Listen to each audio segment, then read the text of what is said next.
I'd like to think at some point, like you said, at least a couple. We got 9 weeks to go. So Now looking at your roster right now, it really does hurt when you start someone that doesn't play. So it was a bold move on your part. I want to know what your reasoning behind it was, starting a guy that is not going to see any snaps. well, I kind of had a busy day Saturday, so I wasn't exactly thinking about my lineup. But Jamar Jefferson, yeah, this is a guy from Oregon State who had an unbelievable year last year, and then he's kind of been banged up these first few weeks.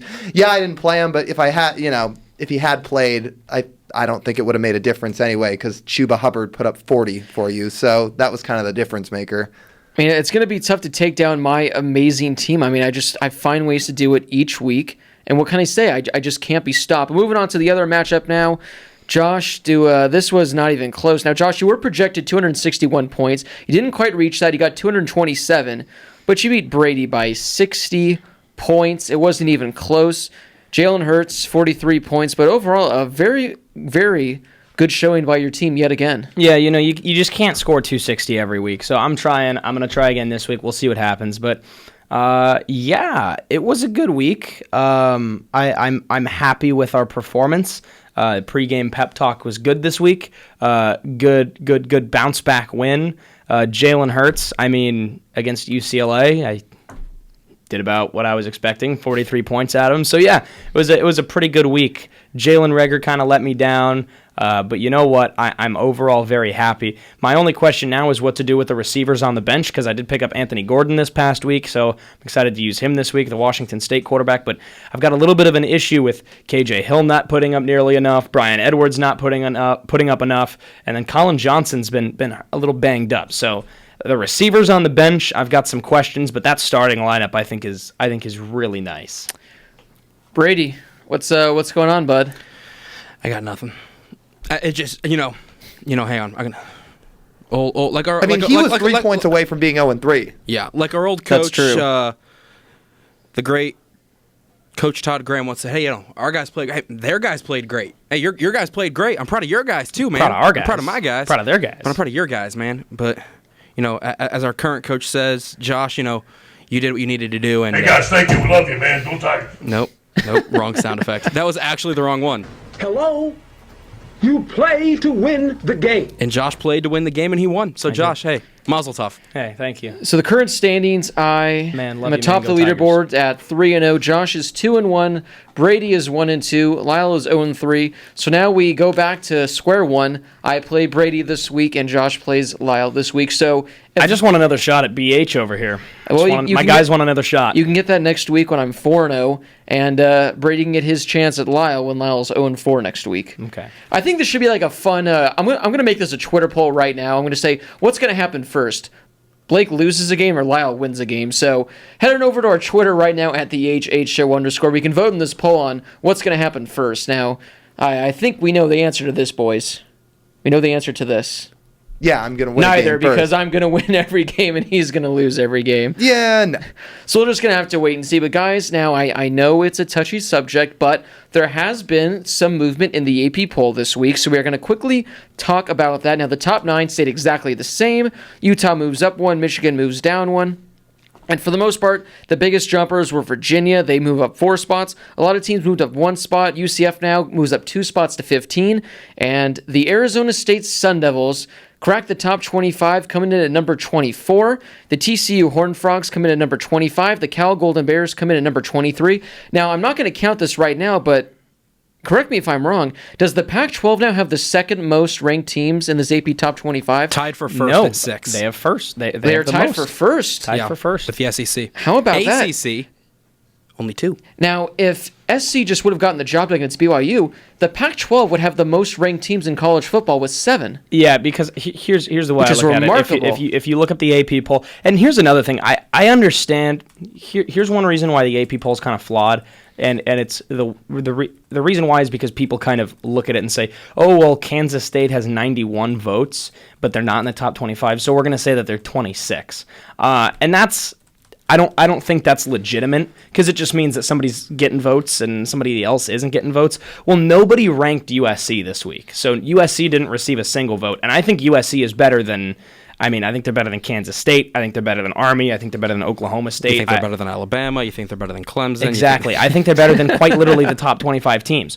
But I think if SC, if Keaton Slovis throws just 2 interceptions rather than 3, SC's ranked. So I think the Pac-12 was a tipped ball away from having the most ranked teams. And you know what? That says a lot, because everyone said that this conference was awful at the beginning of the season. And one of our buddies here at ASU just put something out on their House of Sparky Twitter account talking about why the Pac-12 from top to bottom is the most competitive conference. And I think that's something I've been arguing for 3 years on the show. And I think he's absolutely right. I'd still probably call the SEC the most competitive, but yeah, you're 100% right that the Pac-12 deserves more respect than it gets. And we talked about this last week. Once again, I'll say it again, for any ACC believers out there, there is no way that this year the ACC is better than the Pac-12. I don't care about Clemson. That's just one team. The rest of the pile is not putting up its, what it needs to do. The Pac-12's got 6 ranked teams. Here we are entering week 4 of college football. And I think they're showing that they're a very, very competitive conference this year. They don't call it the Conference of Champions. Actually, yeah, we're not. When was the last time we won anything? In college football or in everything else? Because in everything else, it's pretty much Water every year. polo. Yeah, we know. It's really weird how over the last 2 years we've talked about how the SEC obviously is the big powerhouse. The Big Ten, I think, is the second best. But you look at the ACC and we're all like so enamored by everything that's going on in the ACC, when in fact it's been 1 to 2 teams, and that's it. And people are still going to say this week, and people are going to say going forward is, wow, the ACC is really the best conference in the country. That's just not right. Well, I want to know who's saying that. They have the best team in the country. Consistently over the last 2 years, the best team in the country. But you look at 2 through however many, that's not great. You look at the Pac-12, they've been consistently mediocre, but now they're consistently decent with 6 ranked teams. Well, I mean, I said this, I think it was in the first show, where I'm not going to say now that the Pac-12 overall is better than the SEC, because that's not true. But I do think that top to bottom, with the exception of Oregon State, 1 through 11, it's like the most competitive conference where any one of these teams on any given day can beat anyone. Whereas the SEC, you have the 4 or 5 powerhouses, and for the most part, the rest of the teams, that's just going to be a coin flip. Who knows what's going to happen? You might have some bad losses to some bad teams. But with the Pac-12, regardless of who plays who, it's going to be a competitive game. Colorado's supposed to be one of the bottom tier teams in the Pac-12 this year. I'm scared of them this week. I think they have a chance to easily beat Arizona State, and that's just because they can compete with anyone. So it's great to see this many teams in the Pac-12 being ranked. Like it would have been great if SC could have won, and then we would have had 7 leading the way. So yeah, I'm looking at this right now. Who else received votes? And no one else in the Pac-12 received any votes, so we got no comment. I think that's the stupidest thing, though, when you got a team like SC ranked 24th. It's not like they lost to BYU by 40. They lost in double overtime by a field goal, and all of a sudden they just get dropped from the top 25. So that means these voters don't see them as like a top, 37, 38 team. I just always think that's a stupid thing when it's like the week before, yeah, we're going to have this team because we truly think they're ranked 22nd, 23rd, and then the next week, yeah, we're not going to vote at all. I think falling out of the top 25 is fine, but I think we saw, I forget who it was last week, but there's been a few times where teams have straight up not received votes, like Nebraska. I think it was last week with Nebraska. They came into the season ranked 25. They lose to a pretty decent, I think, Colorado team on the road in overtime, and everyone goes, you know what? Although we were all super high on Nebraska in the preseason, they lose one game.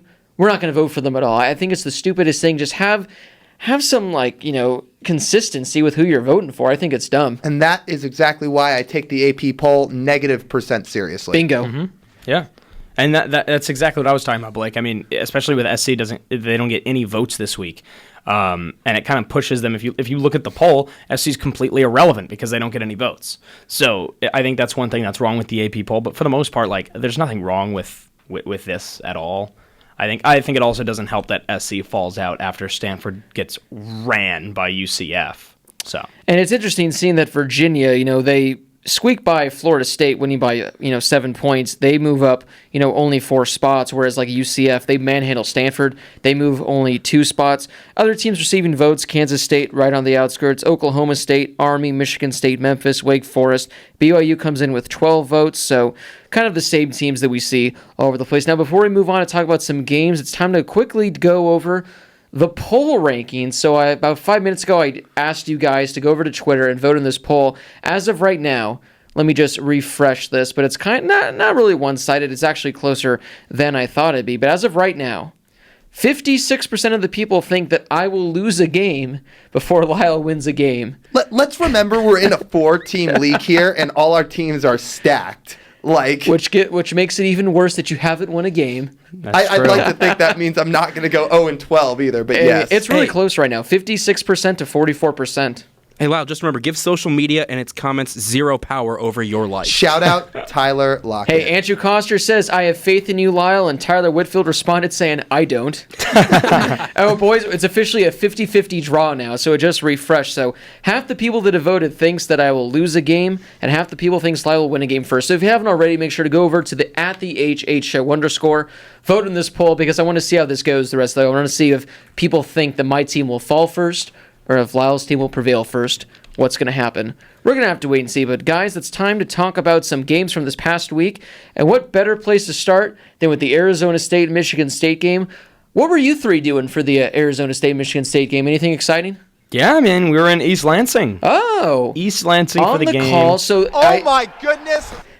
So I mentioned this at the end of the show last week. I also tweeted it out saying that Lyle and Josh were on the call for the Arizona State-Michigan State game. Brady was there taking photos. Now, for the most part, the first 3.5 quarters of this game are an absolutely perfect... I was waiting for that to come right now.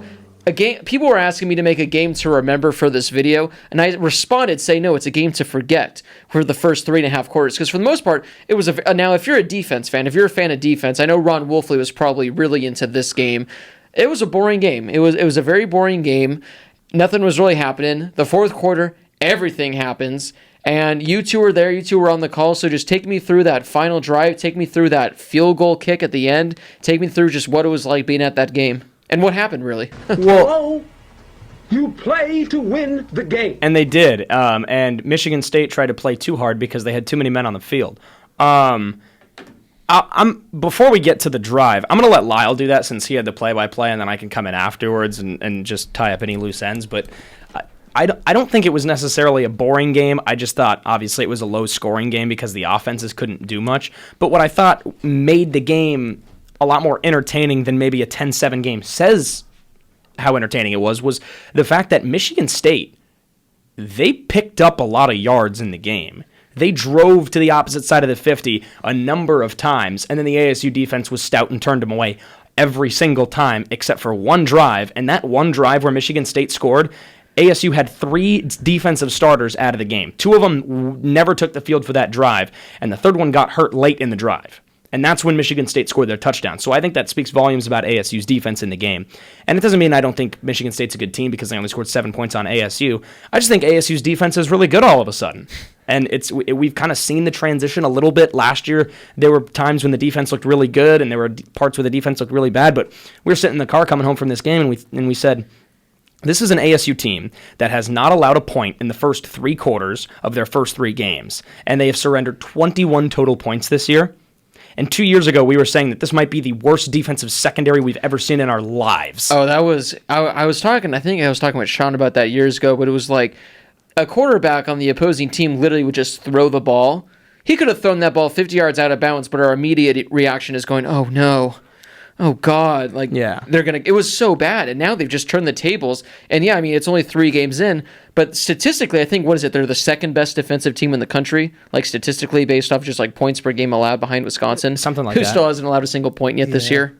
Yeah. Yeah, and in terms of that last drive, well, first off, if you want context, that little that little audio bite BK keeps playing is from when Michigan State put 12 guys on the field for that final field goal. Little context behind that. They wasted, for those who didn't watch, they wasted all 3 of their timeouts before that field goal. Which we said was going to cost them in the third quarter. They wasted 1 timeout after getting a first down in the third quarter in their own territory, and they called timeout, and we said, what is Mark D'Antonio doing here? Then they didn't have one to use to try to set up their field goal team, so the special teams unit has to sprint onto the field. They're setting up quick, and Matt Coughlin, who came into the game for Michigan State having not missed a field goal. He'd missed 2 earlier in the game, and then he nails one from 42 to tie it up. And then as a result, the officials start talking. They're waiting around, and they say, Oh yeah, 12 guys on the field because I guess they reviewed it, right? They reviewed the play Yeah. and said there was 12. Then they said there was 12 guys on the field. So Lyle was doing play-by-play for that final Michigan State. Well, Lyle had the second quarter and the fourth quarter. I had the first and the third. So in 2 broadcasts against Michigan State, for me, I've called 4 total quarters because we alternate the play-by-play, and I've called a whopping 3 points in 2 years. Oh my goodness! There it is again. That's my reaction once I looked up at the scoreboard and there was a minute left in the third quarter, and I was like, oh my goodness, it's 2 years and I've got 3 points. Anyway, Lyle nailed it. But when they kicked that field goal, obviously they took forever because it was a first down play. There was 11 seconds on the clock, and they spiked it, right? But they couldn't decide on whether or not they were going to go for one more play and then like maybe go for the end zone and then kick the field goal. They just had no idea what they were doing. So the offense stood on the field. Then when the special teams unit got ready to go on the field, the kicker was too busy standing there watching everything happen to pay attention. And finally, at the last second, they had to run out there and change when they could have easily just spiked it and then put the special teams unit on the field. I don't get that. But I was looking toward the sideline watching one lineman get off late, and we thought for the whole review that they were trying to see if somebody didn't get off the field. When in reality, Michigan State just had 12 people in formation. Meaning they got their 13th guy off the field, but Yes. they still had 12 guys on the field setting up for that field goal, Shouldn't which happen. is crazy.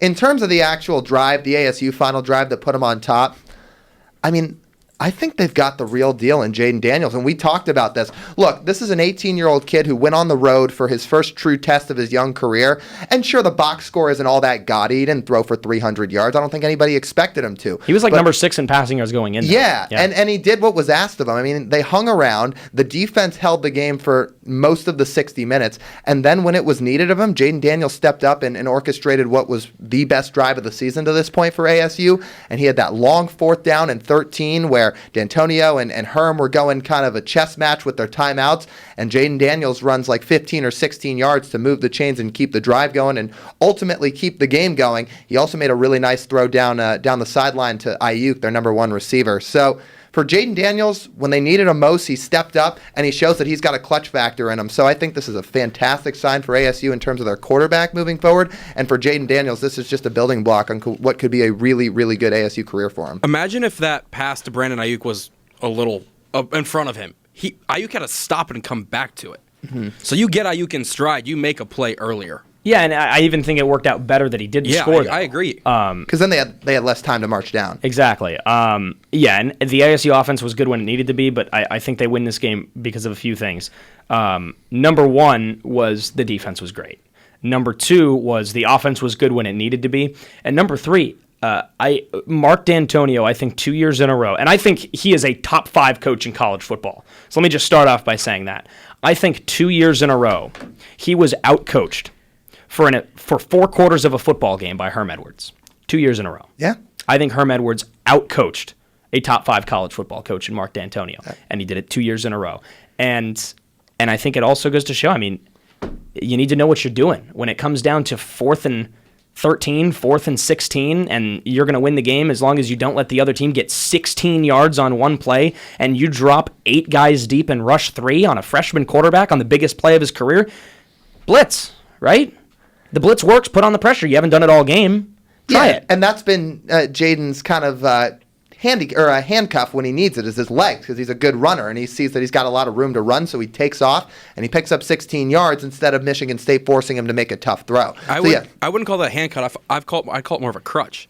A handcuff or meaning crutch. like it was going to pull him back. Okay, yeah. Yeah, and I don't even know if that's the right word to describe it, though, It's either. a terrible word to describe it. But even going back on D'Antonio, aside from just It's in play his back call, pocket. it's not How about it's not me complaining about play calling. It's the fact that you need to know what you're doing when you've got a freshman quarterback who's facing the biggest down of his career, of his life, really, and then also at the same time, you don't know what you're going to do on 1st down and 10 from the 30-yard line, and you've got 11 seconds left in the game and no timeouts. They had no idea what they were doing.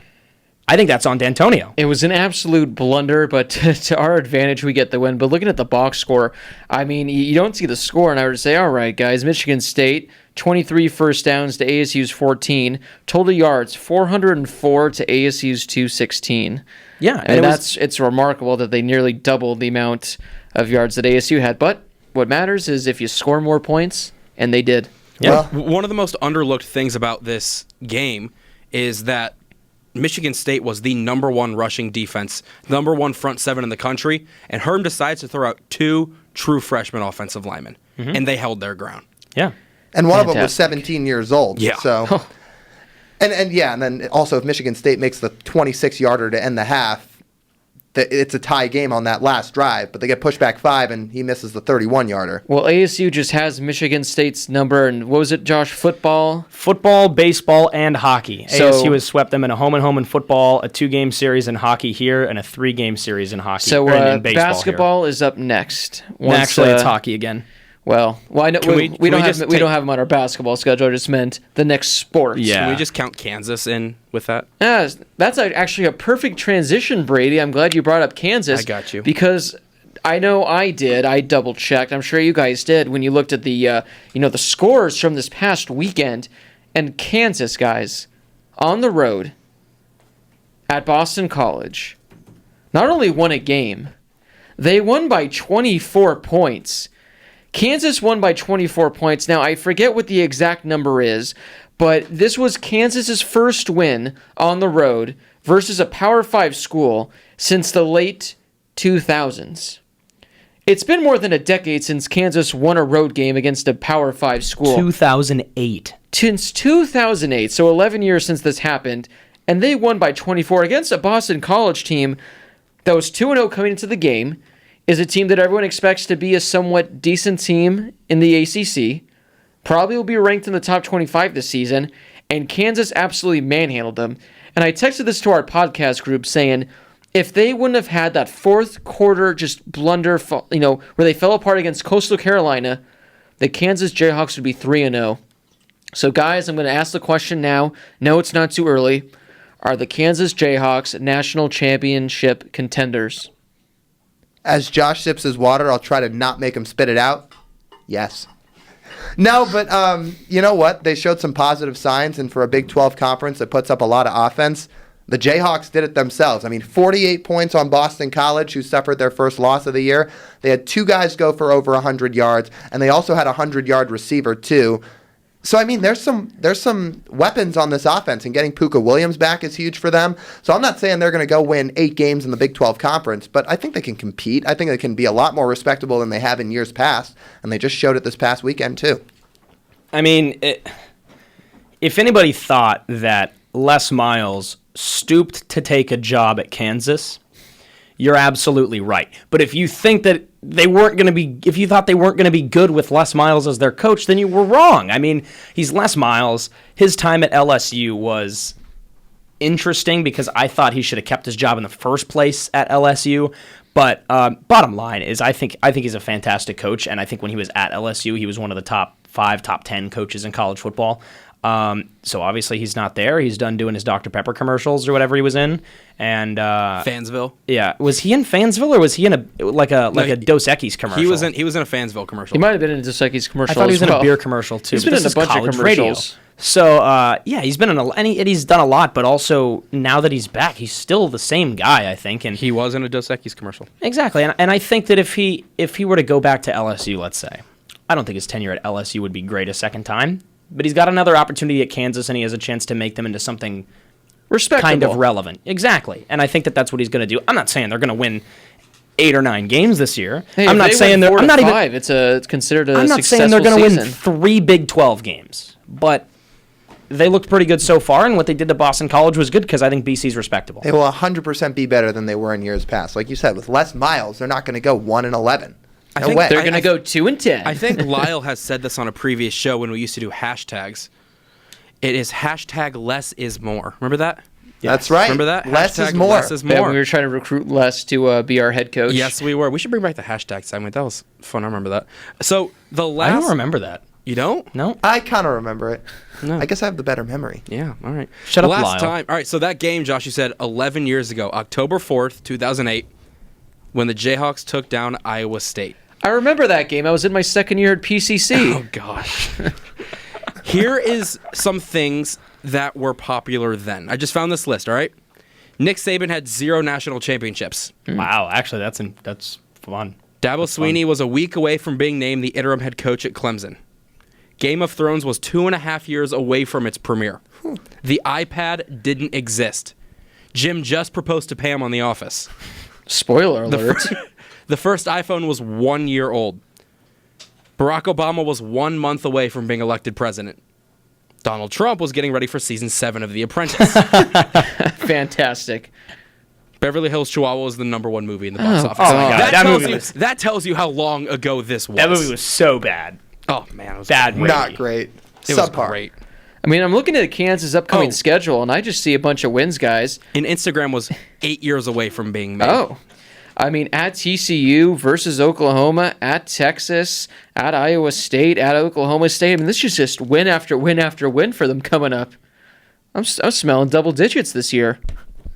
Can we hold you to that, like the Nah. Oregon pick? Hey, they still have a chance to represent the Pac-12 in the college football playoff But they do not have a chance to go undefeated. until 5 years from now Auburn gets their season vacated, and in that way Oregon does in fact go undefeated. It's gonna be like 2029, and they're gonna be like, yeah, so the Auburn Tigers, You'll they still have be to doing the vaca- show in the studio. They have to vacate their 2019 season. I'm gonna go, yes, Blake's I gonna was text us right. from like a retirement home or I'll be something and be texting like, from my retirement home saying I was right, guys, and they'll be like, congrats. And 2029, so what? It's 2019 right now, and Blake's like 23. So in 2029, Blake's gonna be like 68. So that's gonna be the yeah, next- that'll retirement be- home. Hey, as long as I'm getting the discount at like Denny's and places I go, or like Chili's, Can't you if they do have- that now? If they have like the 68, well, Denny's now is 55 and over. you thought, Yeah, which is great because my dad likes taking advantage of it. Where he said he'd never stoop down to that level, but he's like, you know what? If I can get cheaper meals, I'm gonna do it. you almost thought about buying that $400 pass for Olive Garden where you get like free Whoa, stuff whoa, whoa. for life. Did you really? It's a genius idea where supposedly it's for $400 you get a. There goes the music. Accidentally hit both. For $400 you get a lifetime gift card to Olive Garden. If I just go twice a year, It's not lifetime. I think It it's was- yearly. I think it was 1 year. Brett Curlin, one of the professors here, got it and tweeted about it. I think it's yearly. Well, for $400, that is definitely not worth it, and I retract my offer. Which, by the way, if Olive Garden wants to sponsor the show to give us free breadsticks, even though they're already free, that'd be fantastic. I wouldn't. When are mind we going eating to some. Olive Garden? Like, we have not been yet. That's a fantastic we need to question. go. What do are you even pay for there? What do you pay for? I don't know. Hey, This went from Kansas to Oregon being not undefeated to All right. Olive Garden. I'm Well, hungry that and I just want shows pasta. how this show. if our interns in the studio want to check our calendars and see if we have anything free in the next few weeks where we can go to Olive Garden, that'd be great. Forget So, the show. Let's go now. all right, guys. So we got a few more games to talk about. As I mentioned, there weren't really that many good We're games. done with the show? We're done with the show. We're not done with the show because up next. All right, up next is the Florida-Kentucky game. Now, during the pick'ems last week, Lyle almost went with Kentucky. Kentucky should have won this game. I don't think you guys caught the tail end of it, but Kentucky, they were down 1 with I think 50 seconds left. They were going for like a mid-30s, maybe low 40s field goal. The guy shanks it, and Kentucky loses the game. Now, Florida, they were up 1. Instead of just kneeling the ball, they decided to run it. They run like an 80-yard touchdown back, take an 8-point lead. Kentucky still has a chance to tie the game. They don't. So Kentucky, if the kicker just does what he needs to do, they win the game. Now, Florida, they did lose Felipe Franks, their starting quarterback, who's going to be done for the season. A lot of our Q&A was in regards to that, whether or not Florida's done now for the season. Felipe Franks could literally be healthy, and it wouldn't make a difference because, Lyle, I know you're on board with this. This Florida team is not good. They do not deserve to be, I think they're ranked, 10th right now? They don't deserve to be ranked in the top 10. I give them 4 weeks until they're out of the top 25. Now, with Felipe Franks being out of the equation, that's going to definitely hurt them a bit, but they're just not that good. Now, granted, Kentucky is a very good team. I think they were getting slept on. I think Kentucky was like a 7.5 point, 8-point underdog, so that was a little disrespectful on their end. But Kentucky's a good team, but Florida, this is the third time that they just have not looked good. Yeah. You said 5 weeks until they're not in the. Yes. I'm gonna So one. What's their two, upcoming schedule? Tennessee, Towson. Win. Oh my Win. goodness, and then Auburn, Florida, South Carolina, Georgia. Wait. Florida plays Florida? It's LSU. Auburn, LSU, South Carolina, Georgia. Yeah. Okay, yeah. I don't think You're they gone. win. They definitely don't beat either of those 3 top 10 And South teams. Carolina's a pretty good team, too. Yeah. They were somewhat respectable against Bama this weekend for the first half. Yeah, half so and a half. so there's 4 games right there that are going to be tough for Florida to begin with. I think they lose all 3 to the top 10 teams with Auburn, LSU, Georgia. And maybe Kyle Trask, their backup quarterback, can actually step up and maybe he can kind of pick up some ground from where Felipe Franks left off. But where he left off, sure, Florida had put up 24 or more in each of their 3 games. Yes, Kentucky's a decent team, but they weren't playing any juggernaut teams. And I've said it before, this happens with Florida all the time, is they're ranked high, they're currently at number 9 right now. Anytime they run up against any type of good team, they just kind of fold. So until they prove me otherwise, I don't really have much of a reason to believe that these guys can actually compete, because it seems to happen every single year. Wow, Lyle just literally hit it spot on in the head. He hit everything. It was to the point where I just looked up and said, I've got nothing to say. Felipe Franks was my backup fantasy quarterback, so you go. Luckily, I picked up another quarterback, so we'll see. I mean, that is just a tough upcoming schedule. The fact that in a 4-game stretch, they get Auburn, LSU, and Georgia, And South Carolina, yeah. and then South Carolina. I want to read this because this is great about Kyle Trask. This is the SEC quarterback power rankings after this week. He is number 11, ahead of Sawyer Smith from Kentucky, Tommy Stevens and Garrett Schrader from Mississippi State, and Riley Neal from Vanderbilt. So he hasn't started yet, and he's number 11. This is the first paragraph in his little bio for the rankings from SaturdayDownSouth.com, and it is fantastic.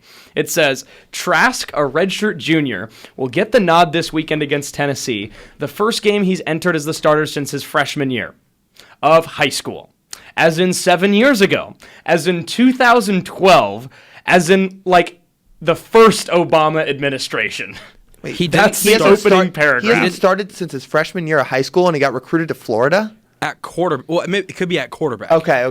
He was stuck in the same graduating class as De'Aaron King. Okay. And he was ignored by recruiting sites for obvious reasons. He was 6'5", so Florida was like, hey, what's up? And then McElwain offered him a scholarship offer despite not even really watching him at all. Yeah. Interesting. And he's also had 2 foot injuries at Florida. Oh, geez. Yeah, and you feel awful for Felipe Franks. That was a really brutal injury he had the other day. But, again, just Florida as a whole, I just don't see it. I don't see it. Well, according to your Twitter right now, we've had a bunch of people, because I tweeted out saying, is Florida overrated? And everyone has said yes. No, not one person has said no. So everyone agrees that Florida is overrated. Now, speaking of a team who's not overrated, guys, the final one I want to talk about is UCF, where this game was pretty much over after the first few minutes in the first quarter. I think they put up like 3 touchdowns in that first quarter. It might have been more. It just seemed like this game got out of hand fast. They allowed Stanford to kind of get in this game later in the fourth quarter where the score was a little closer than what it was. Now, I know Stanford, they're kind of down a few guys with injury, but still, this is a Stanford team that's always pretty good. They're one of the better teams in the Pac-12 every year.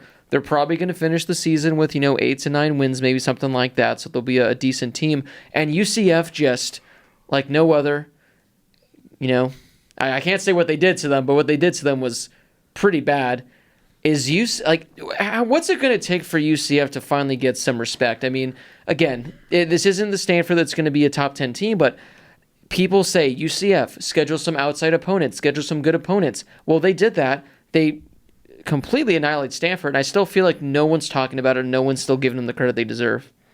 I think it's tough because I still don't think outside of a down Stanford team, they really play anybody. I mean, Cincinnati's okay. We all know how much of a powerhouse Connecticut is. Houston, South Florida, maybe. Hey, Pitt, Connecticut's got a tough matchup this week. Who do they play? Guess. BYE? No. IU. Oh, wow. What a thrilling game. IU's going to win by 3. Is that the interns in the studio That's laughing? the intern in the background. I like that. No, I don't know. I think UCF is a good football team. Again, I don't think they have what it takes to compete at an elite level against, elite teams. I don't think Stanford's elite anymore. I think they're going to win 8 games. I think they'll finish 8-4. Fine. But I also I'm not trying to take anything away from this UCF win because they thrashed them, and that's back-to-back brutal losses for Stanford too. So I think it's big for UCF, and maybe if they continue to play like this against everybody else on their schedule, then it's exactly what they need to maybe get some more respect. But again, I mean, if as elite as they look, as elite as they say and think they are, whenever the one time they were on a national level against a team that the 2 times they were on like a national level, they won their bowl game 2 years ago, and then this last year they got beat by LSU. I don't know.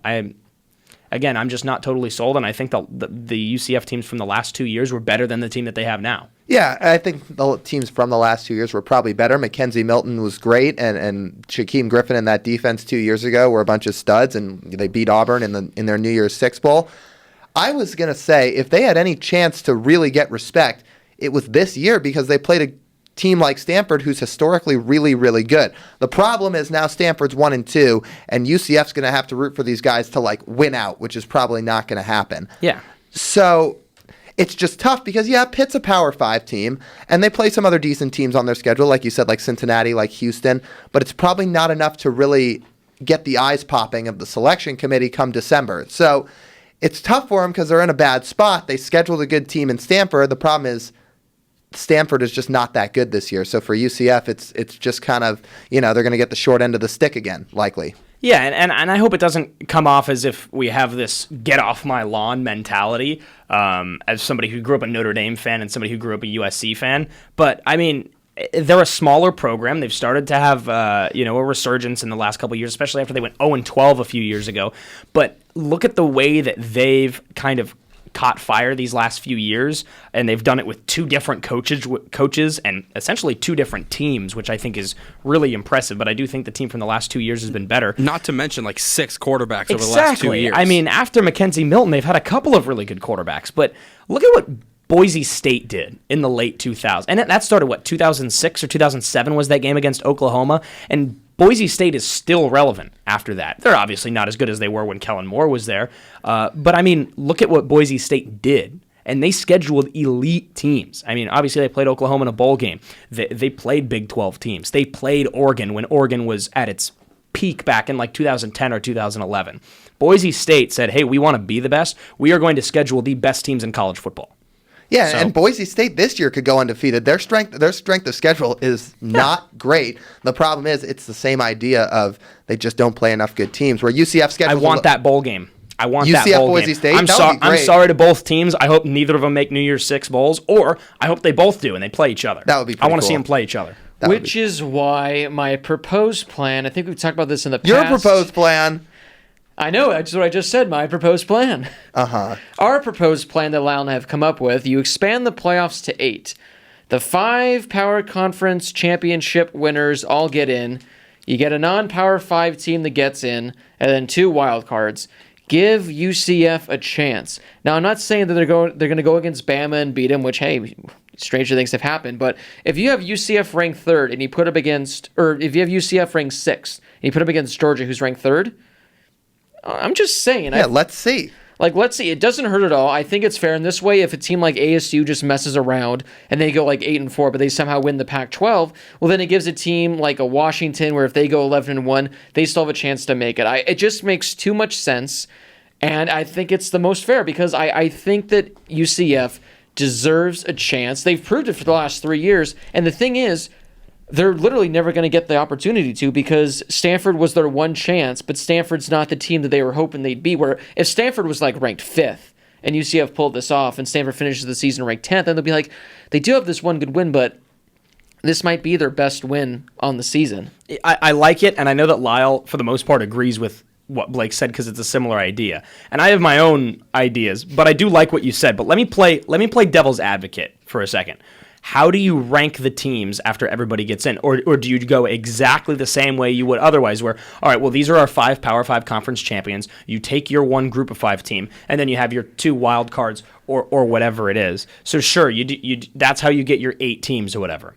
How do you then rank them after that? Do you then just say, well, I think the SEC's champion is Alabama, and they're probably better than Oregon, who wins the Pac-12. So we're just going to put Oregon at number 7 and then Bama at 8. Is that how you rank them? Well, I'm glad you brought that up because Blake basically took all of my blueprint idea, but he left out one thing is with the top 8 teams, the first round is played at home, like at these schools' home field. So you still rank like a top 25 because that still makes the rankings relevant and it still makes the top 4 relevant because then there's some sort of home field advantage. I like it. So, and how cool would it be to have a round of the college football playoff at these actual home stadiums? I think that would be awesome. What about this? Why not play at the away team stadium so it's even more difficult? What? No. What? Here's one thing I will say, and this is something that I'm feel very strongly about, and I'll let Lyle speak for himself, but I don't think you do. So I'm interested to hear what you have to say. The college football playoff is great. It's good because then you can actually determine, or for the most part, I think this is the closest we've been to determining who the best team in college football is, rather than having a clear-cut, 2005, where it was very clearly Texas and USC were the two best teams there in the national championship game. And you don't have somebody on the side like LSU like, we're undefeated too, so we're national champions, or whatever, right? Now you actually have a legitimate chance to try to prove who's number one. But also, I think that takes away the legitimacy and the glory for what we've had the last 50 years of bowl games. I think it takes that away. So my biggest thing with the playoff is however you want to do it, which you could make a list of 1,000 different ways. Cool, do it. What I think you should do is I think the playoff games should happen the week after conference championships and then bowl games start. Because I still don't like the fact that a team can win, say, the Rose Bowl and the national championship in the same season. That's just my thing. Because then, okay, well, you lost in the playoff, like, that's cool. You get no other chance to play in a bowl game. And I think if you had the playoffs before all of the bowl games, that still makes bowl games relevant. Because as they sit right now, like Lyle argues, outside of New Year's 6 bowl games, nothing else matters. Like, it's irrelevant. Like, cool, you want to make some money? I don't care. I'm not going to go. It doesn't mean anything. Which is why we need to officially create the 64. I was about to say, bowl bracket. I think the 32-team playoff, you cut out the first 2 weeks of the season, just eliminate non-conference play and do 32 teams, would be awesome, but that's never going to happen. So I like your idea of playing the playoff games first, though, because it makes more sense. Yeah, that's my main thing is I don't care how you want to do the playoff. I think that should go first because... But the national championship's still last, right? Oh, absolutely. Okay. Absolutely. No, you do that first. National championship everything. and then the playoff games. Right, where does so- the relegation bowl fall in this whole scenario? I still think they should that's do for that. a show in Why itself. why don't they just ask us to be in charge of things? I mean, we have so many great ideas. Paula, if you're listening, come upstairs. We need to talk to you. Yes. Well, she's currently in West Virginia, Yeah, I so know. who knows? But we're going to keep on the fun topics because good old Mike Leach, the quarterback. Oh boy, the coach for Washington State. For now, the real question I have, guys, is which student reporter even asked this question? Like, how was this even brought up? But if you missed it, there was some press conference that happened with Washington State, and someone decided to ask him who would win in a Pac-12 mascot, I guess, like Hunger Games Battle Royale. where you just throw them all in the fire and they all just attack each other. Which college mascot is best at Fortnite So not Battle only Royale? are we Yep. going to pick which Pac-12 mascot would win, we're going to pick the mascot from each Power 5. Now, you guys don't really have to give any explanation. Just pretty much give. We only have 7 or 8 minutes to go through this before we get to our Q&A. So we have about 7 to 8 minutes. Pick who you would have and maybe give like a quick 15 to 20 second reason as to why you're picking them, and we'll move on to the next conference. So we're going to start in the Pac-12. You have all 12 of these guys going at it. Who's coming out on top? There are 3 teams that would not put up a fight at all, and it's the Oregon schools because obviously, and it's the Stanford tree because it's going to sit there and be You don't a think the tree puts up a good chance? No, it's going to sit there and Dude, be the a tree. tree would lose to NAU. That's true. That's true. The Lumberjacks would chop down Stanford like that. I think a lot of teams in the conference would put up a fight. I think the Bear schools would do well. I think the Utes would do well. I think the Trojans would do well. But like Mike Leach said, what mystical powers does a Sun Devil even have? And for that reason alone, That's scary to think about. I mean, ASU's mascot is Satan. I'm taking Satan. I'm sorry, guys. Like, it's Not an easy today, choice Satan. to pick the devil. Mine was between 2. That was one. I'm actually going to go with Ralphie. I think Ralphie's... I like that pick. A buffalo. He's just going to charge at you. Maybe he knocks Sparky off his feet. So I got Ralphie from Colorado. Yeah, but say Ralphie's charging at Sparky. Sparky's got that pitchfork, and he's throwing it at him. So And I'm it's going got Sparky flames. also. And if he misses, then what happens? But Then he can summon another one because he's the devil. where do the Scottsdale Community College Fighting Artichokes fall into this whole thing? Ooh, that's tough. Yeah. I mean, we can make some good dip. Oh, yeah. It can go with the banana slugs, too. Oh, ew! What? Who? What? You want to eat? Get out no. me swamp. Blake, All right, who do you well, have? We need to move this along. I'm going to go with the Sun Devil just because who knows what he can do. That's kind of scary knowing what that Triton can do. That's scary to think about, but I do like Ralphie because you Brick, got a where did you Buffalo get a trident? Speaking of which, Wait, I BK, just who you got? I said ASU. I got to Okay. bring this up real quickly. Now, I tweeted out saying, should UCF get more respect? And one of our diehard fans, David Klain, responded saying, I think that Lyle deserves more respect. So, shout out to our good friend, David Klain, on that one. So, we got the Sun Devils. We got Oh, my Lyle, goodness. We got Lyle going with Ralphie. All right, moving on now to the Big 12. Hang on. This is in response to Mike David's comment. Lickety jingle. There it is, David. All right, boys. We gotta start. Takeaway. Perfect timing. We got 5 minutes. We gotta kind of start moving through these. But hey, Big 12. Who's coming out on top? I wrote one word: Cyclone. Pistol Pete. Oklahoma State. Also Cyclone. You're not going to mess with a natural disaster. That's also true, but I'm going to go with a Longhorn in this one. I mean, we saw what the Longhorn almost did to Uga last year, the Georgia mascot, cute little bulldog. So I'm going to go with the Longhorns in this one. The ACC. Here's a tough one. Do I go with a natural disaster again, or do I go with the devil?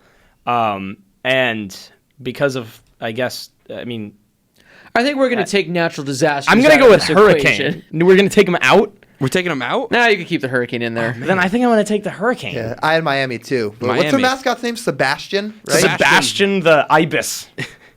Wait, are we talking mascot or like actual? Yeah, see, I thought it was mascot, and I still picked Sebastian just because he. I don't know, just dude. because he picked an ibis. he looks low key fearsome. He looks sassy. He looks low-key fearsome. Dude, that's like saying the South Carolina mascot's intimidating with his floppy bill. Oh, yeah, I'm going with Miami. See, I'm going with the Syracuse Orange. Oh, I guess it's Oliver it's- Sebastian, and he goes with an orange. I'm going with an orange. No, I'm actually going to go with the NC State Wolf Pack. Yeah. Like a pack of wolves. That's going to do some serious damage, I think. So I'm Yeah, going to but go wait with... till a hurricane comes through and just whoosh, gone. That's true. All right, the SEC. The SEC. So my understanding of Alabama's nickname, the Crimson Tide, is the fact that Bama's O-line in the 1930s was dubbed as the Red Elephants, which is why they have that logo. So I'm interpreting the Crimson Tide as just an armada of giant elephants. So I'm taking Bama. I got the Georgia Bulldog for Georgia. You know, The Bulldogs Over an elephant. Yeah. over a gator, over a tiger. Lyle, I'll you take picked an ibis, and then because he looks low-key fearsome, You might as and well then you pick picked the a bulldog that would rather be sleeping. I was feeling it. The Tiger was too easy. You got to go with something out of the box. Which tiger? Either LSU. Hey, guys, thank you. We love you, man. Go Tigers. you know, if we're going animals, not people in costumes. By the way, they're people in costumes. In case you didn't know that. Oh, Also, what? by the way, Mickey Mouse he didn't just so happen to be at the park the day you were there, Josh. Oh, man. Sorry to break it to you, bud. I'm going with Alabama because what are you going to do to stop a herd of elephants? Nothing. Yeah. Uga. Or Uga, whatever his name is. I don't care. Blake? It's like Sorry. It's like Uga 4. You know, I really want to go with the Gators. Just it'd be cool to have some Gators, thrown in there. I'm gonna go with the Tigers. I'm just gonna choose Missouri in this one. But he got some Tigers in there. Now that can mean 3 Tigers. You take 3 Tigers, put them against some elephants. I think the Tigers might do some damage. I think they could potentially do some Missouri. damage. Yeah, the Missouri Tigers.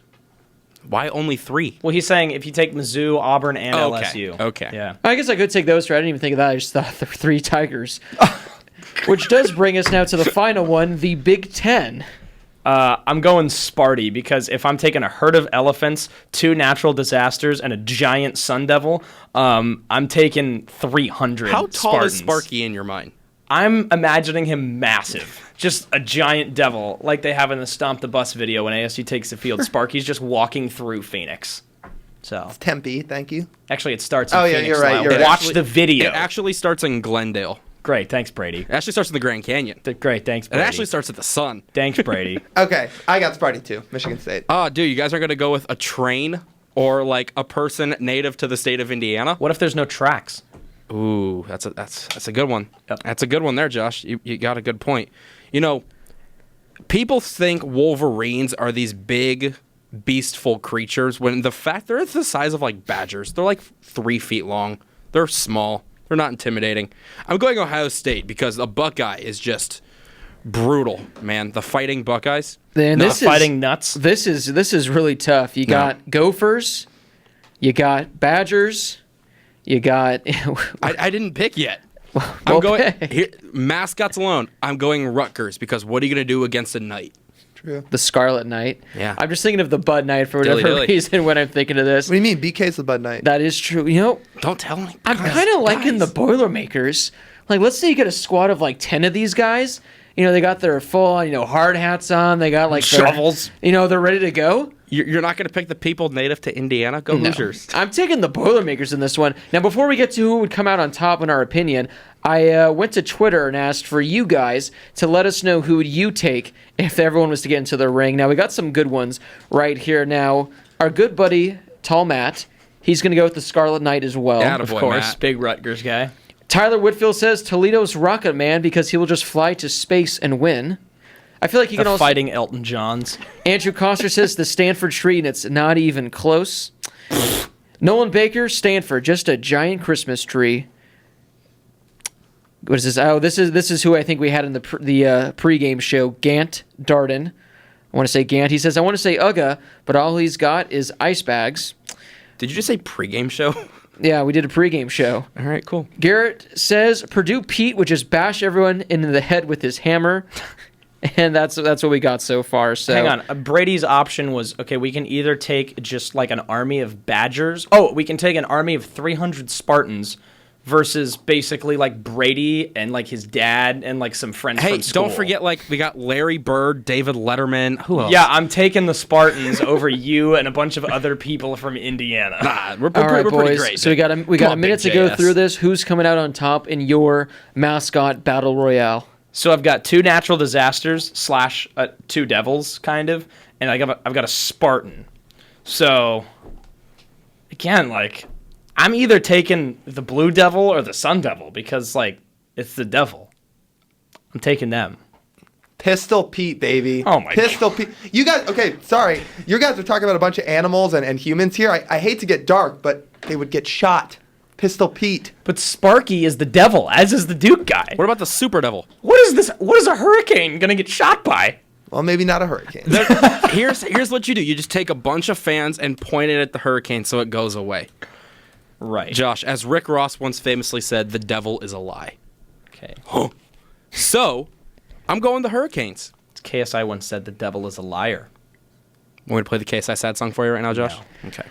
I really don't have any bias on this, but a Sun Devil, I mean, the possibilities are endless with what he Right? can do. He's a devil. I mean, that, like I said, that's right. Who knows what can happen Is he with able that? to summon the powers of the sun? Yes. Oh, Okay, dude. well- Then in that case, it's game Duke's over. guy is able to summon the powers of the color blue. Well, I just tweeted out saying you can call, so don't worry, whoever's, forgetting callers, they're not going to be disqualified. But I think this was a very fun topic. Now, leave it to Mike Leach for bringing this up. I feel like this happened last year. I think I was telling Lyle this. He said something along these lines last year about like some battle royale of something. I don't know if it was necessarily mascots or what, but it was definitely something. But for those that are watching on YouTube right now, leave a comment below pretty much saying who you think would come out on top. Now, this doesn't have to be for Power 5s. We just did Power 5s. In the offseason, we could do a full-on breakdown of every conference, every team, FBS, FCS, Division II, Division III, Division IV, community colleges. We can find some of the best mascots out there and truly go and see how it is. Now, the phone lines are going to be opening up in a few minutes, so if you'd like to call, I have the number right here. If you'd like to call and ask us a question, it is 602-496-5156. Now, we do expect a lot of callers tonight, so unfortunately, if you've called in the past, we're probably going to have to postpone you for a week or two. We're going to bump you for a future episode because we want to give other people a chance to get through. We have about 25 minutes to do Q&As, so if you haven't really called in the past and you'd like to, give us a call, and we'd love to hear your question. But guys, before we get to a caller question, unless Brady has one.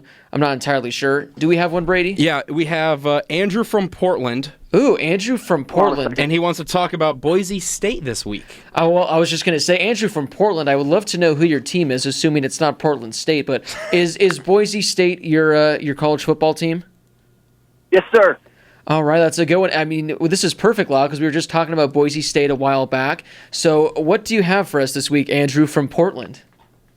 I just want to know what you guys think. What you guys think is going to happen. I mean, it should be a good game.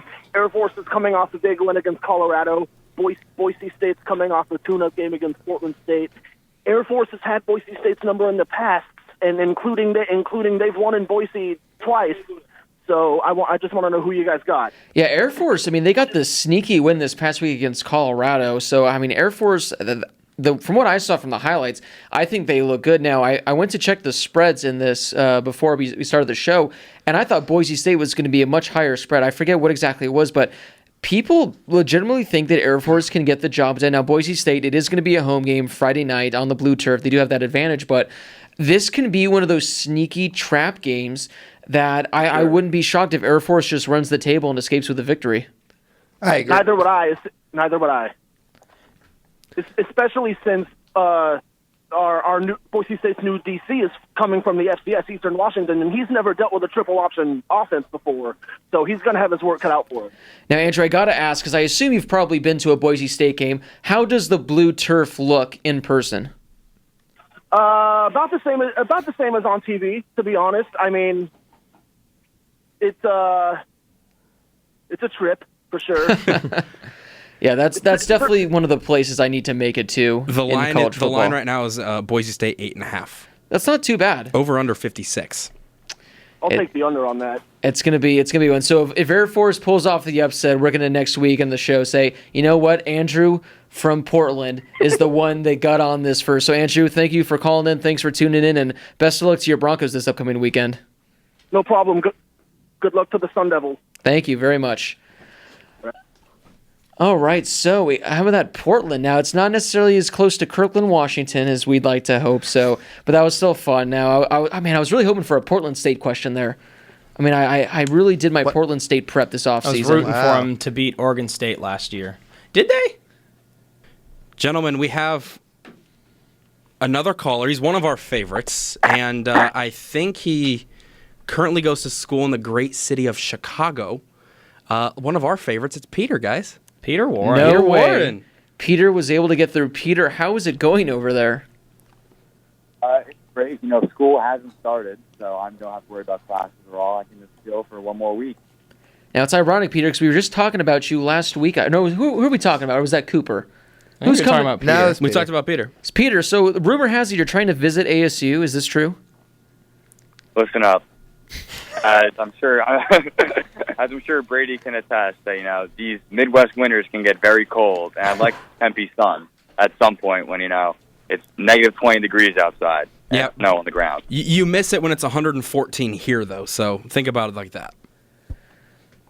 You know, you win some, you lose some, am I right? So, I mean, I'm not going to assume this question is Northwestern related, but Peter, you know, he has brought us some good questions before. So, Peter, over there, who hasn't started school yet. I mean, what day is today? What is today? September 17th? My goodness. So, Peter, what do you have for us tonight? Well, I'm not sure if you guys know, but this weekend, Michigan State's coming to Evanston for a big matchup. The big ABC 11 a.m. start time. And, you know, I know three of the guys on the show are out, you know, in East Lansing, so I want to hear, what do I have to look for when I'm watching this game? Our seconds. Well, yeah. Well, Pete, my guy, you guys are gonna have to look forward to some really good run defense. I think Michigan State has one of the best defenses in the country. I think on paper they're probably a top 3 defense, and they're supposed to have a pretty explosive offense this year. We didn't see it against ASU at all, and I think it's just a testament to how good ASU's defense is now. But I think they'll be able to move the ball against Northwestern, but who knows? I think you guys are pretty stout, so I think it's going to be another low-scoring game. I think maybe a touchdown separates the two teams, but I think it's a low-scoring game. But I do think it will be a higher-scoring game than 10-7 in East Lansing last weekend. Yeah, I'll add on to that.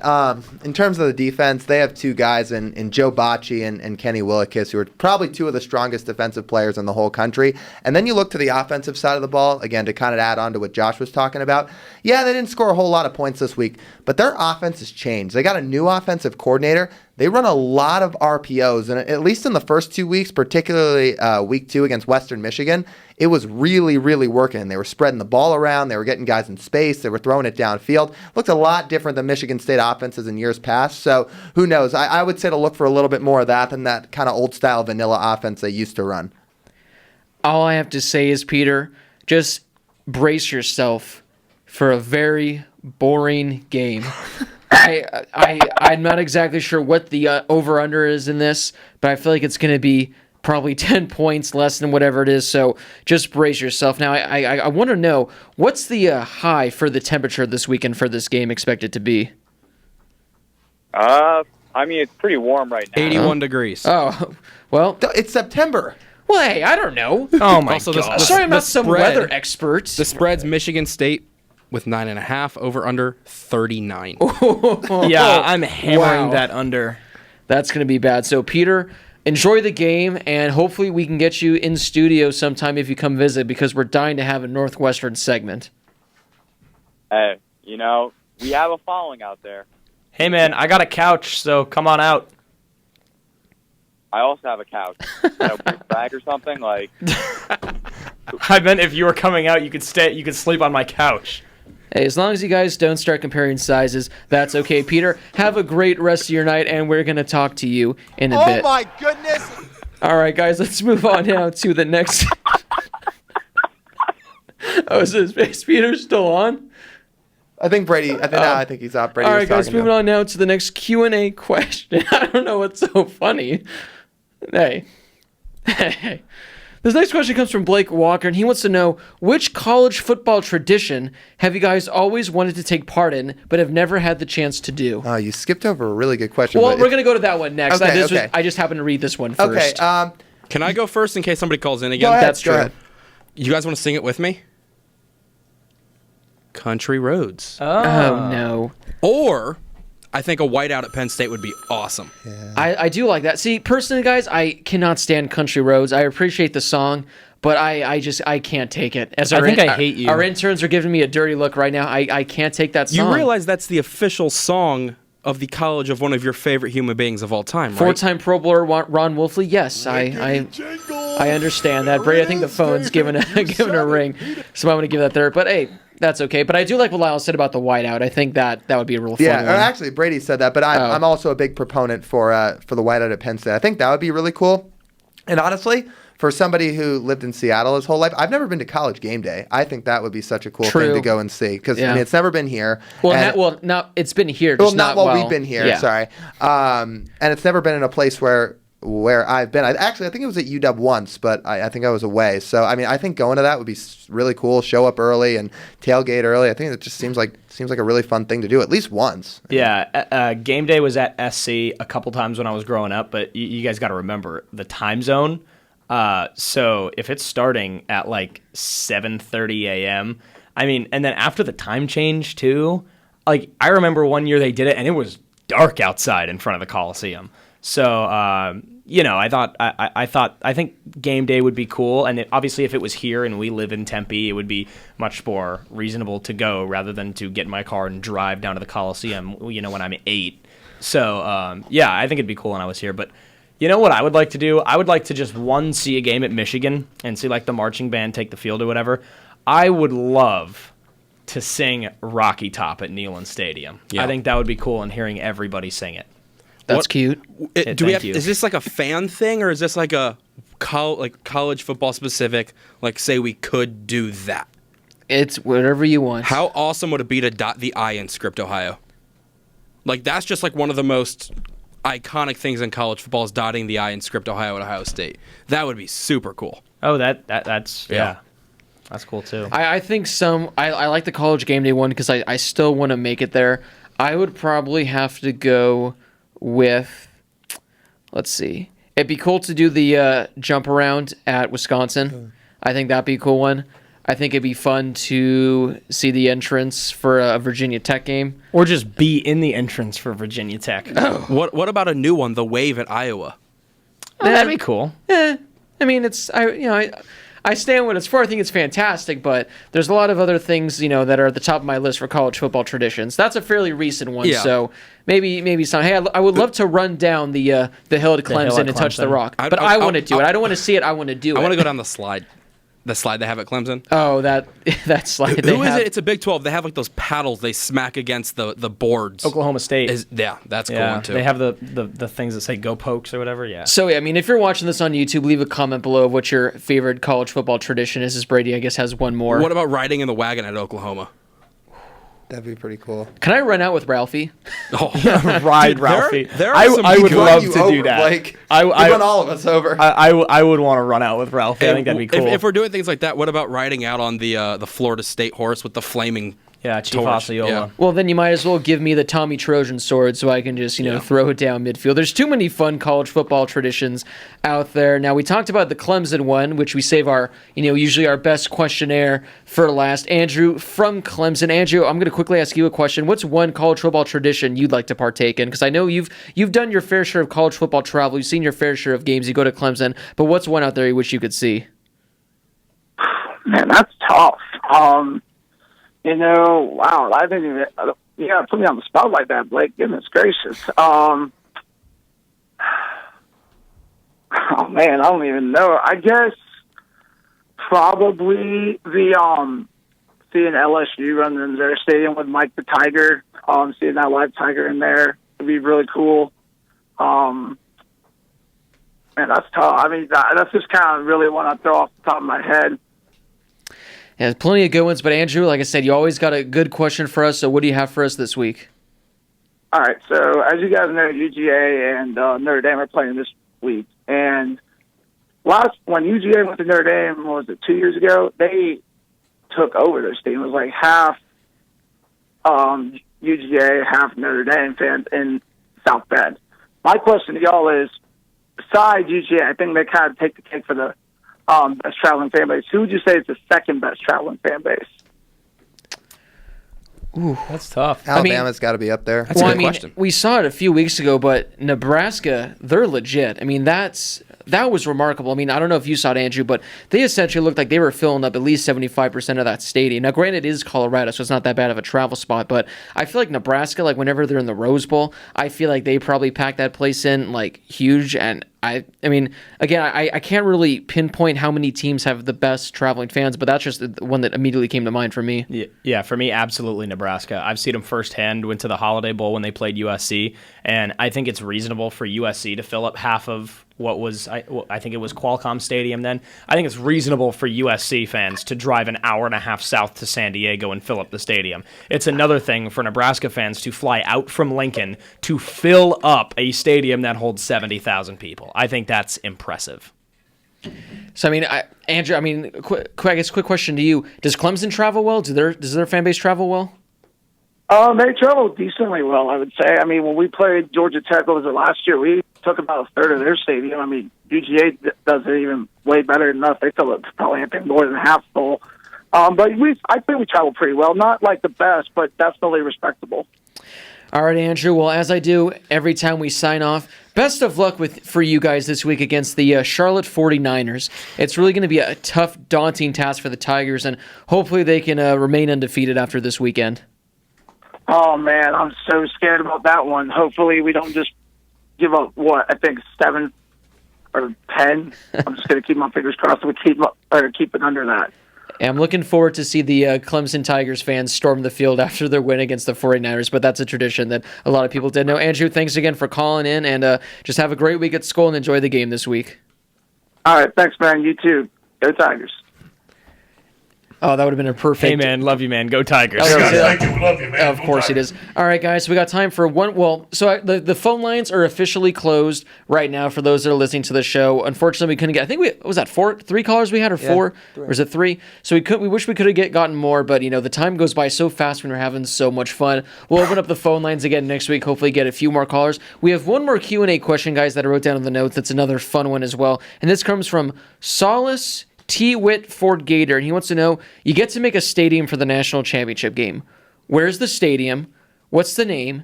The amount of seats? And anything you want to add. It's essentially create your own national championship. The stadium is in West Hills, California. It holds 100,000 people. And what's the name of it? The name of it is the Josh Schaefer Harris Highlights Panera Bread Mac and Cheese Pizza Hut In-N-Out Burger Bowl. I have been waiting for this question since we started actually all night. So, there is absolutely nothing in the state of North Dakota. Absolutely nothing. So what There's better a place? reason why. What better place to give it a landmark then putting the national championship game there. Look at how Omaha, Nebraska, like what's in Omaha, Nebraska? Oh, the College World Series for baseball. You get people traveling out there. It fits 1 million people. It's called, here, check this out. Natty Light Natty Stadium for the national championship. Holds 1 million people. And on top of that, there is not an escalator, a glass moving walkway, like a moving walkway you see in an airport, except it's slanted upwards. It's made of glass. You go up to the top where you check in, give your tickets. You have to do it from the top of the stadium. And then there's a 400-foot slide that you slide down to the concourse to be completed by quarterbacks that did not make the national championship standing at the bottom to throw you a football as you come up. There's your stadium. Live it up. Full experience. National championship in North Dakota. Wow. Can we have ours? Blake, I think you and I, we're going to do ours at the new Miami Heat Stadium. What are they calling it? American Airlines? What was it? I don't remember. Well, I know it's short. It's like the BBC, I think. Yeah, the something The British Center. Broadcasting Company. Yes, that's what it is. How can we top that? We don't. can't. We move on. That was like when I had the whole Salukis thing and went first, and then Lyle comes in with that, and then no one else can go. Brady, I literally don't have an answer. Oh my goodness!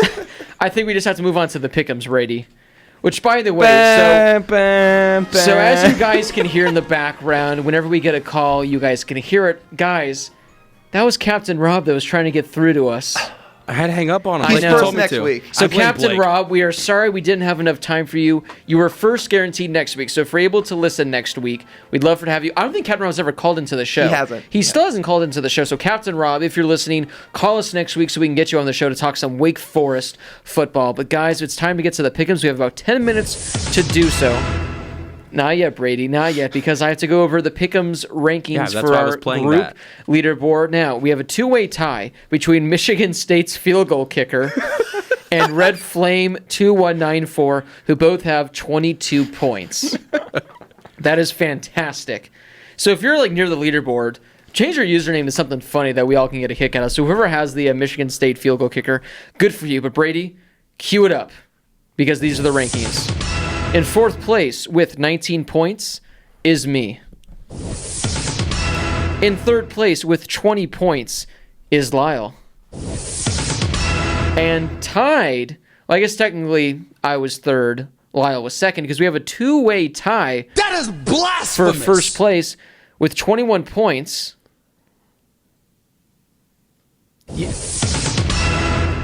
Is Brady and Josh. Wow, based off of math, I had no idea who it was. Also, you would still be in fourth place because people that are tied for first hold first and second place. So I would still be in third, and you'd still be in fourth. Also, one more question. Did you count yours and Brady's picks toward the Michigan State ASU game? Well, no, because we both picked Michigan State. That's good. Yes. If it would have been shouldn't have ASU, counted. we would have had some bonus points. We shouldn't have counted those because only two of us picked. No, that's It's why not we even. should have. No. Well, that's their fault for not picking, not ours. We got That's it the risk they wrong. take. No, but it's not like you didn't. Whatever. Well, Brady, cue that music, boys. We have a lot of games to get to. What was that? Oh, things are falling apart. Like we got All right, about pick 'em, let's 6 do or it. 7 minutes. We got to go through these, maybe for like one or two of these games, which for good reason, maybe give a little in depth as to that game. But for some of these, you can just give your pick and move on. Number 10, Utah at USC. So I think a lot of people are just going to pick Utah because SC lost last week, and Utah's got a little number 10 next Exactly. to their name. Bingo. But look, I think this is going to be a really good game. I think it's going to be back and forth, and I think it comes down to the final drive. I picked Stanford, and then USC gave me an emotional high. I picked USC, and they gave me an emotional low. So I'm going to pick Utah and just hope for the best. I'm with you. I think it's a good game. I don't think Utah wins by 24 points or anything. And I think it comes down to the wire, too, but I've got Utah. I'm going Utah. What the hell's a Ute? It's a Native American. Yeah, I was quoting the movie, but cool. Okay, cool. Utah. He quotes it all the time. Utah's only a 4.5-point favorite in this game. I thought it would have been a little bit more. I am going to go with the Utes in this one. The number 11 Michigan Wolverines at the number 13 Wisconsin Badgers. Finally, a good ranked team plays a good ranked team. Two good ranked teams playing each other in a game that's going to be decided by 1 point, and there's going to be a total of 5 points scored. Bingo. I'm excited to watch this team that kicks the field goal beat the team that gets a safety. And I think that Michigan kicks the field goal. I got Michigan too. Low scoring game, but Wolverines on the road. We were just at Michigan State, but we swung by Michigan on the way home. Ann Arbor. Hashtag go blue. Even though this game isn't there, I'm going with Michigan. I'm going to go with the Wolverines as well. I mean, in fact, they are my playoff team after all. Yeah, and so is Oregon. Number 23, Cal at Ole Miss. I'm all for Cal being ranked. I just don't think they have what it takes to go to Ole Miss and get the win. So I'm taking the Rebs. On the road against an SEC opponent, I think that's going to be pretty tough for Cal, and I've got Ole Miss. Ole Miss by 2 touchdowns. Well, this is going to be tough to get any sort of, ground on you guys because we all picked the exact same for these first three. You don't need to gain ground. First and third or /4th place are separated by 2 points. That's also true, but I'm going to go with the Rebels in this one. Number 8, Auburn at number 17, Texas A&M. Texas A&M is a good team. They're not a great team, and I think Auburn is on the verge of being a really great team this year. I just think there's better teams in the SEC. I'm taking Auburn on the road. Me too. Auburn on the road. A&M's good, but not better than Auburn. A&M at Field. Kyle A&M at Kyle Field, the 12th man. That'll just sort of bunch together. I'm going A&M. I like the Aggies. Number 22, Washington at BYU. BYU's no slouch, and I think they proved that last week, and I think that Provo could be a tough place to play, but I think that Washington is going to see what BYU did last week to beat USC, and that's drop guys back in coverage against Keaton Slovis, and I think UW corrects USC's mistakes, and I think Washington gets the win on the road. Yeah, I think since that Cal loss, they're going to be pretty motivated, so I've got UW on the road. UW on the road. The Huskies. Appalachian State at North Carolina. Here's a good one, but, North Carolina has made some headlines since the start of this season, so I'm going to go with the Tar Heels at home. I got UNC too. Sam Howell's been good. They've been playing good football under Mac Brown. I like the Tar Heels. North Carolina has to revenge a weird loss from last Friday. He was out of bounds, by the way. I'm going North Carolina at home. As the great Lee Corso once said, not so fast, my friend. Appalachian State with the upset. You're really going to do this where we had the potential to all pick the exact same teams in 1 week for the first time ever, and Blake ruins it with App State. Hey, I don't even think it's really an upset if Appalachian State wins the game. No, it's not. There you go. Kentucky at Mississippi State. Man, I like Mississippi State. They've got some pieces. I don't really know what's up with Kentucky. I mean, we saw what they did with Florida last week, but I got my guy Kylan Hill on Mississippi State, so I'm taking the Bulldogs. I didn't take Kentucky last week. I'm taking them this week. I got the Wildcats. I like Kentucky, and take that back. Take 2, and use take 2. I like Mississippi State. I strongly dislike Kentucky, so I'm going Mississippi State. I strongly dislike Mississippi, so I'm going to go with Kentucky. Just the state? Oklahoma State at number 12, Texas. Too many states going on here, guys. It's going to be interesting because I think Oklahoma State can exploit Texas's defense because I don't think their defense is as good as it was maybe in years past. But hey, there's only one real DBU, right, guys? It's not Texas. But I'm taking Texas at home.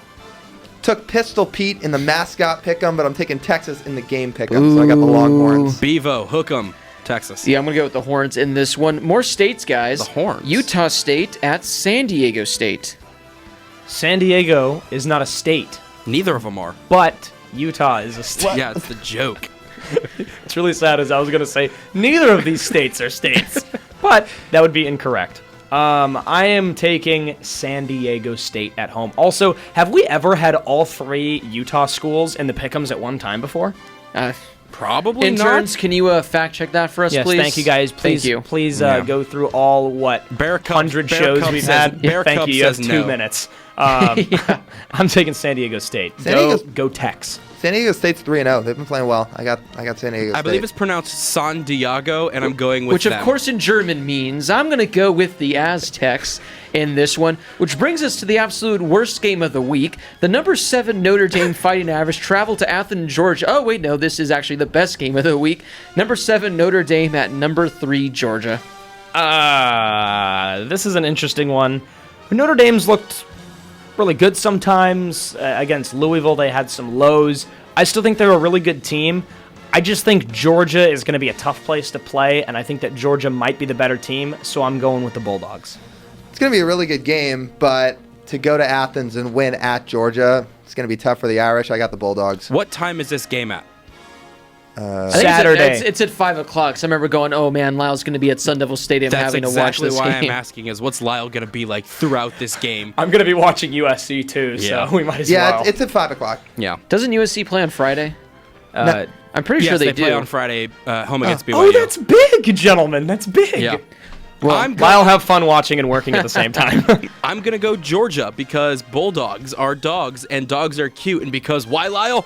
Because why not? That's a great pick. That's a great pick. But not so fast, my friend. I'm not The your friend. country is sleeping on Notre Dame, the Fighting Irish. They're going to be fighting, and Notre Dame walks away with the upset. Put on the headgear. No? Okay. All right, never mind. I wish. Did you see what Matthew McConaughey the other day when they were in Texas last week? Literally yanked it off Lee Corso. Could have killed the guy. Yeah. Which brings us to the worst of the worst. Troy at Akron. Well, guys, here's the thing. You guys think that this is the worst of the worst, but you know what's by far not the worst in the country? The names on Troy. Let's just look at some guys who carried the ball in their last game, a loss to Southern Miss. D.K. Billingsley. Ooh. Jabir Fry. Of course. Jamontez Woods. My favorite. B.J. Smith. Another one of my favorites. They've got Kalen Geiger, Trey Eford, Luke Whittemore, Reginald Todd. I mean, Brett Clark with 1 T. Oh my goodness. Only 1 T. Also on their defense, Jaquez Dunmore. It might be Jaquez. Our It's intern is spelled weird. Brett with only 1 T also. Is it actually? Yeah. Figure out how to spell your name, dude. I'm kidding. Love you, man. Hey, thank you, man. Love you, man. Go Tigers. Zoe Bridges. Will Chalo Jr. They've got some great names on this team, but the best of all, Caleb, with a K, Barker, is their quarterback. And I like dogs. And dogs bark. We've got Troy. Go Trojans. I learned an interesting story this past week about a former caller we had, Jordan from Kirkland. I actually learned a story about him this past week. He took what is called Frontier Airlines to Cleveland. He was traveling to East Lansing, but he went to Cleveland. He then got a rental car, took that said rental car through Akron to East Lansing, in which point he stopped in Akron for the night. Didn't want to pay money for a hotel, and well, for things I'm not going to say on the air, he still stayed in the hotel, but he didn't want to. And then he drives back to Cleveland from East Lansing with the rental car. He got a speeding ticket. Jordan from Kirkland got a speeding ticket. Come on, man. You're putting a bad rep on Kirkland drivers. And then took a selfie when he got pulled over. And then took a selfie with the said police car behind him. But you know what? Shout out Akron, Ohio. He made it through the drive. I'm taking Akron in this game. You know, Lyle, on my notes that I was working through earlier today, I highlight all my picks, and next to the game, in parentheses, I wrote, talk about Jordan. So, what Lyle said, I'm going Akron. Archon. Akron. Arco, gasoline. Archon. Akron. Looking Go at Zips. the spread for this game, Troy is a nice 17-point favorite. Nah, that's just not right, BH. I made a good pick. As the great Steve Sarkisian once said, fight on. Which brings us to the final game, guys. Arizona State, the number 24 ranked Sun Devils against Colorado. Well, just like the Devils did last year when they beat Michigan State, it would be a very ASU thing to then get beat by an inferior Colorado team. So that's exactly why I think ASU is going to win this game, but not by a lot. I've got the Devils at home. I think Colorado comes out and scores the first 14 points of the game, and everyone's going, oh, no. And then I think ASU comes back and wins. Laviska Shenault's a playmaker. Colorado has some pieces on offense, but in the desert at home, I think ASU comes away with it. But like Josh said, not by a lot. Opening line of this game was ASU by 9. Now it's ASU by 7.5. Ooh, so it's getting a little closer. Over-under's 50, though. So, I don't know. I'm going with the Sun Devils. What are you going to do? I'm going to go with the Sun Devils as well. They're going to avenge their loss from last year. Which means it's going to be a clean sweep, and Colorado's going to win this game by 30 points. But that does wrap up this episode of the Harris Highlight Show. Thanks to everyone for tuning in. Thanks to all the callers. Thanks for everyone that was interacting with us on Twitter. Yeah, what in the... I was like, is this like a remix version? Yeah. Make sure to follow us on Twitter at the HHShow _. That way you keep up to date with us. That way you can get involved next week as well as call in and talk to us live on air. We are live every Tuesday night at 10 p.m. Eastern on BlazeRadioOnline.com. For Josh Schaefer, Lyle Goldstein, Brady Klain, our interns over there in the studio who've been doing a great job. I mean, my coffee was cold, but hey, You can't have everything in life, but that's all right. This has been Blake Harris from the Bill Austin Radio Studio at the Walter Cronkite School of Journalism in beautiful downtown Phoenix. And we will see you guys next Tuesday. We should have gone to Starbucks. It comes full circle.